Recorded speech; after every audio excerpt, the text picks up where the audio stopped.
And devastating news, and it was an emotional moment when family members of the 10 passengers on board the ill-fated aircraft that crashed in the Aberdares visited the Lee Funeral Home to view the bodies.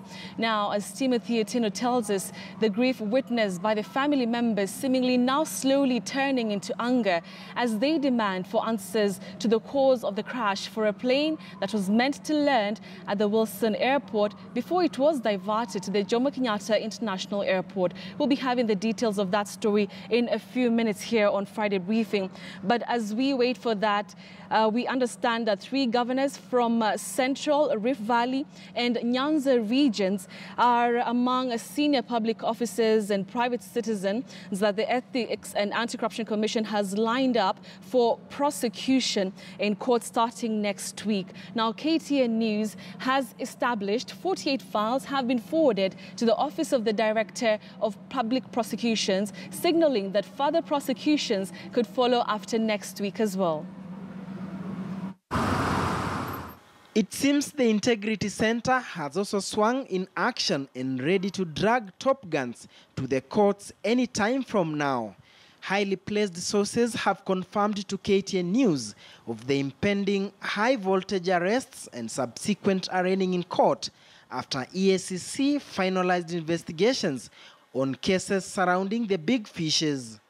Of the 47 pioneer governors, 3 of them, some still in office, have their geese cooked already. One is from Mount Kenya region, another in the Rift Valley, and a third one from Nyanza. Also on the chopping board are 2 principal secretaries who have served in 2 plum ministries. Other arrests could come from the land sector, whereby several high-ranking officials appear to have been implicated. So is the energy sector, which has come under sharp criticism. For instance, the Kenya Power and Kenya Pipeline, whereby a number of individuals are also in the red. However, the biggest arrests on the EACC wanted list could emanate from the Ministry of Agriculture, where senior officers, private citizens or shadowy businessmen, vocal members of parliament in both houses might have been caught with their hands in the cookie jar. Multiple sources suggest it is as a result of the impending arrests that a section of members of parliament are now championing the idea to have EACC disbanded. Meanwhile, 13 principal secretaries without portfolios have been sacked by President Uhuru Kenyatta.